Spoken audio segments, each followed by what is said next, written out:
I would say it's one of the sole reasons they've been able to take so many wins, because at a very surface level, I mean, we can move on to Gen.G as well, with them winning the kickoff and everything else. At a very surface level, I'm watching this team, and I'm not seeing anything too special with the calling and Munchkin. I don't know if you guys would agree with that, but the fucking individuals of players like Texture, like Caron, like Media at times, just everybody stepping up and having these massive moments, were just making these unwinnable rounds winnable. And at the end of the day, you get shot, you die. That's Valorant. You know, like, that's literally the game distilled down to its purest form. I can't argue with that. That clip is going to live on forever now. Yeah, and it is what you're saying. It is the individuals. Like, they have good basic. They have good fundamentals. They're pretty good spacing a lot of the time. But if I'm just going back to a lot of these, it is them just taking turns of, right, who's gonna like 1v3 this round, or who's gonna, in a 3v5 situation, who's gonna get 3 to bring it back into like a 2-on-2. Like, they're insane. They were literally just taking turns. It's like, even Lakia was like relatively quiet, and then it's just like he just gets like 2 back-to-back like 1v3s or something, and you're just like, man, how is, like, this team has just come together, and it's just so perfect at the moment. They look so strong. I agree. I think like the callings, it's not like outstanding, but I don't think it needs to be at the moment. They're just doing all the fundamentals and everything. It's just like, we lose map control, we take map control, and we win the duels, and then you just can't cut them out of any rounds. Like, you actually can't. Yeah. Even like the new guys that they're just coming in here. Like Karen as well is just a god, and then Meteor is just like really standing out to me as well. And Texture's just opening so much up. Like, he's fearless. He does some mad stuff as well. So yeah, I like this team. I was not, like, on paper, I was always like, this could be one of those like dark horse upset teams. I didn't think it would look anywhere near as good as this. They look great. Like, they look like the best aimers in Pacific, and that's scary. I was thinking about like the question of, someone asked me the other day, like, who do you think the best controller in the world is? And I feel like a lot of, you know, the old kind of controllers that you think about normally and that kind of thing, you think, are they still at the very top? I was thinking, like, what if Karen just becomes like the best controller player in the world? Like, just that's actually real away. As shit. Like, he just could just straight away just be, because he just wins so many duels that he's just standing there, and it's just like, they come to him, it's just like 1, 2, 3. Like, it's unbelievable. And yeah, I completely agree with everything you guys have said. Like, they don't play like the weird comps. They don't, they don't like do anything that maybe like completely blows you away, other than just like every so often, oh, here's Texture. Oh, 4K again. Okay. Here's Karen. 3K. Nice. Good round, guys. Like, they must just be like, oh, yeah, your turn. Off you go.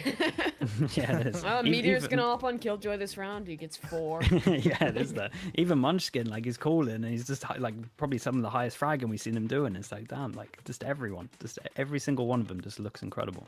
I am really excited to see how they're going to match up against international competition, because I feel like what's kind of weird about the teams they're playing in Pacific is I don't feel like anyone else who are playing has the same, like, just, we're a good, honest team that has the fundamentals down, that, like, doesn't have to have insanely good IGL. Like, we just play slow. Our opponent's going to run into us. As long as we're, like, playing fundamentally solid Valorant, our individuals are good enough to bail us out of everything. I'm excited to see how that's going to kind of stack up to teams that I feel like won't give them some of the same opportunities that, like, Paper X was doing. Because, I mean, DRX and Paper X, let's be honest, there's no world where Gen.G should have been allowed to win the amount of clutches they won in either of those series. There was a criminal quantity of, like, thrown away advantages by both of those teams. And I don't know how that's not something you can rely on in the future. But again, their individuals are just good enough, their gameplay is sound enough, that I think that, like, going into Madrid, they're going to be, like, a solid, like, mid-table dark horse team that, like, I could definitely see going on a run if they can keep this form. Caron especially, just, I didn't even know the guy's name before starting to watch Pacific this year, and he's just, it's ridiculous how good he is. Just every clutch he wins. Angel's about to TP into them. They're going to be in a 5v4, and they're going to be like, guys, what do we do? We got the first kill. This never happened before. We've never played from a man-up situation. Yeah, the Gen.G, I thought the limiting factor of this team when it was being formed, I was like, okay, are they going to troll with Texture's role like GE did? Are they going to put him on, like, Sentinel? Are they going to try and, like, force Meteor on Duelist? Is Munchkin's calling even going to be up to scratch? Because it wasn't before at all. I thought all those things were just going to hold this team back from doing anything. And it's completely shown me up. Do we think that consistency, this consistency with the fragging, you think that'll keep going in Madrid? Because like you normally with teams like this, you know, if they play 1 or 2 matches, it's not enough really data to make a call like that. But Gen.G have played the most Insane matches amounts. out of anybody, and they're still been doing this. So do we think that this answers like the consistency question, where they're going to be able to do this in Madrid and keep this going? I think. I'll go quickly. I do think that some of the competition in Madrid will be a little bit higher. So I think it will be hard, even though the consistency of fragging that they did is crazy in like whatever, how many maps they played. It's like 14, maybe even more than that. Yeah, I do think that I don't want to think about the Paper X final too much when it's just like the championship points online, on the line. I think Paper X are always going to be in the top 3 in my books in terms of like stage 1, stage 2. So I don't think they really care about the championship points, whereas Gen.G are probably just like this. It comes down to who wants it more in my books for that. So I feel like that's why they really turned up, and maybe it was like not the best showing from Paper X in terms of them wanting it a little bit less, because I think they just think that they'll be in the top 3 by the stage 2 anyway. Yeah, I just think the competition is going to be a lot harder in Madrid. It's going to be a good test. Like, it's going to be a good test, but they can't be doing these rounds against other top tier. Like it's consistently, it's insane that they managed to do it in this tournament. Like especially being like a man down or like 2 men down and winning those rounds. But in Madrid, I can't see them keeping it up. I would love to see it, but I think it's impossible. That's so logical. So well thought out. Okay. So true of you, Sliggy.